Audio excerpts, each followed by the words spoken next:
Ayon sa kasaysayan, ang Bulacan ay nagmula sa salitang bulak o tinipil. Ito umano ay dahil sa ang pook ng Bulacan noong araw ay maraming tanim na bulak at bulaklak. Alam niyo ba na ang paglagda sa kasunduan sa biyak na bato ang isa sa mga mahahalagang bahagi ng Bulacan sa kasaysayan? Ang lalawigang ito ay isa sa mga lalawigang nag-alsa sa mga Kastila.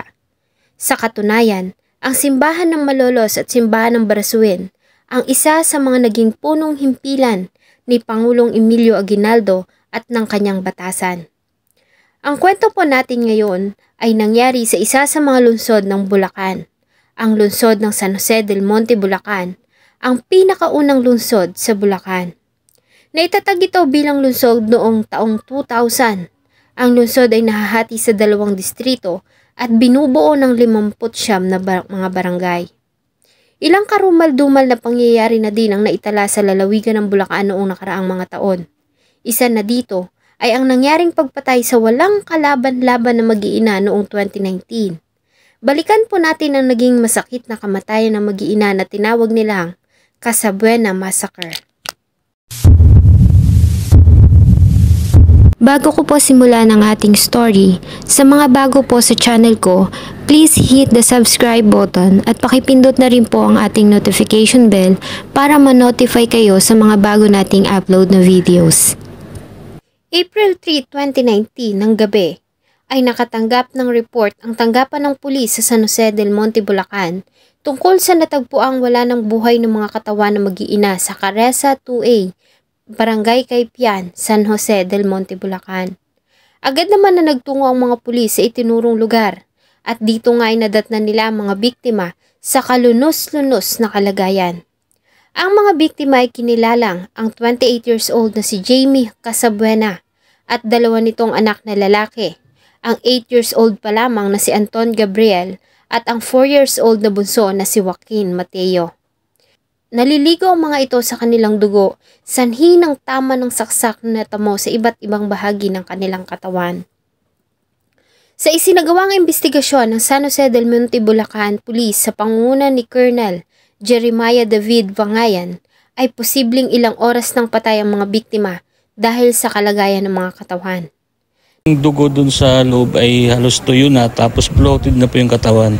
Apparently mga ilang oras nang patay ang mga to. Based dun sa initial na findings ng SOCO is may mga saksak po itong mga biktima. Nawawala din ang mahalagang gamit ng mga biktima gaya ng cellphones at iba pa.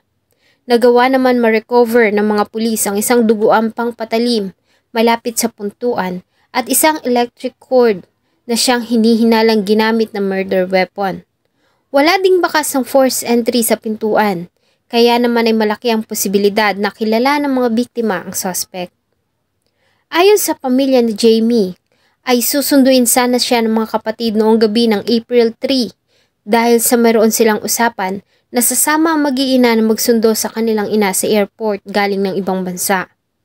Hindi kasi ang mga ito sumasagot sa tawag at text messages at dito nga ay tumambad sa kanila ang duguang katawan ng 3. Susunduin po sila ng mga kapatid niya kasi yung asawa ko darating ngayong 11. Susunduin sila dito para kasama sila sa airport.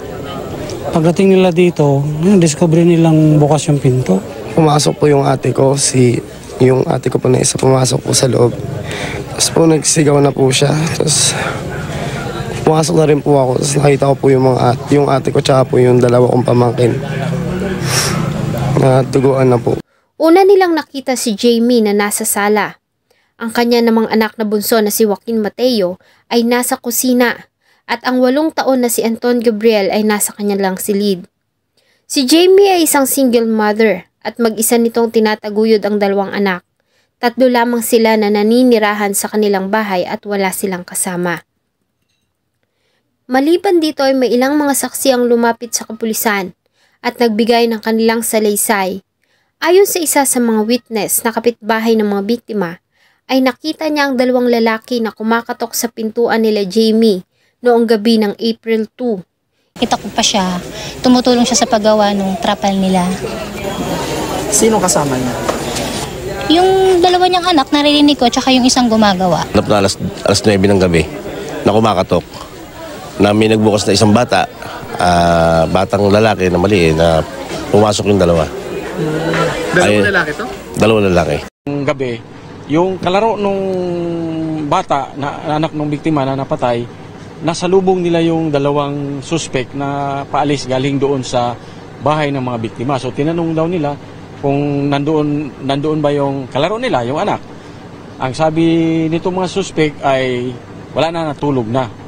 Napag-alaman din nila na bago mangyari ang krimen, ay nagawa pang makapagpadala ng mensahe ni Jamie sa kanyang pinsan, kung saan ayon dito ay nasa kanilang bahay ang lalaking nagngangalang Wilson at may kasama itong isa pang lalaki.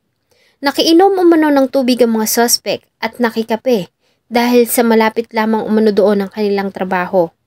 Dito na nagkaroon ng lead ang kapulisan at agad nilang hinanap ang dalawang lalaki na tinuturing ni Jamie sa kanyang pinasang mensahe. At dito nga ay napag-alaman nila na ang tinuturing nitong Wilson ay ang ka-live-in partner ng kanyang pinsan. Yung nanay ay nakapag-text pa po doon sa pinsan niya. Sabi niya, nandun yung isang suspect. So, based doon sa text na yun, pinalo up po natin yan. Nung nagkaroon naman ng follow-up, nahuli po natin tong Wilson. Follow-up pa ulit tayo hanggang nahuli po natin din yung isa pang suspect. Kinabukasan April 4, 2019 ng alas 4:30 ng madaling araw, sa pinagsamang pwersa ng San Jose del Monte City Police Station at Bulacan National Bureau of Investigations agents ay nagawa nilang maaresto ang 23 years old na si Wilson Nusal E. Cortez sa Barangay 185, Malaria North, Caloocan City. Sa pagkakaaresto kay Wilson ay umamin nito sa ginawa at dito ay pinangalanan nito ang isa pang lalaki na kasama umano niyang pumatay sa mag-iina. 2 oras matapos ang ginawang pag-aresto kay Wilson ay agad ding nadakip ng kapulisan ang pangalawang salarin, ang 48 years old na si Joselito Cortez E. Tulibas na residente ng Area D, B12, Barangay Terona, Cavite. Si Joselito ay naaresto ng ganap na alas 7 ng umaga sa boundary ng Barangay San Manuel, San Jose del Monte, Bulacan. Dalawa ay positibo namang kinilala ng mga witnesses. Nagawa din nilang ma-recover ang mga damit na sinuot ng mga ito nang gawin nila ang krimen sa isang creek malapit sa crime scene. Sa binigay na extrajudicial confession ng mga suspect, ay inamin nila na nakagamit sila nang gawin nila ang pagpatay. Ayon sa mga ito ay nagtungo sila sa bahay ng mag-iina noong gabi ng April 2 at humingi ng maiinom dahil sa kakilala ay pinatuloy sila ng mga biktima at tinimplahan pa ng kape. Ayon kay Wilson ay pagnanakaw lamang umano ang kanilang motibo, ngunit dahil sa nanlaban ang biktima ay dito na nila ito napatay. Pinatay na rin nila ang mga walang kamuang-muang ng mga bata dahil sa kilala sila nito. Ayon pa sa kanila, ang cellphone ay kanilang ibinenta sa halagang 200 pesos lamang. Naamin ko po Na? pinatay po namin yung mga tao ron sa loob ng bahay. Bakit yung pinatay? Para pag nakawan, sir. Ano nakuha nyo? 2 cellphone lang po. Nasabog ho kami sa droga po. Yung pangyayari nun wala naman talagang talagang wala kami sa sarili talaga, sir. No, nakapasok po kami pag nagiinom ho kami doon sa loob ng bahay. Samantala, hindi naman napigilan ng galit na si Mang Jaime ang bugso ng damdamin nang makita niya ang 2 lalaki na pumatay sa kanyang anak at mga apo. Ano po napigilan ang sarili ko na kahit paano may ganti ko man lang namang yung ginawa nila sa mga apo ko at sa anak ko.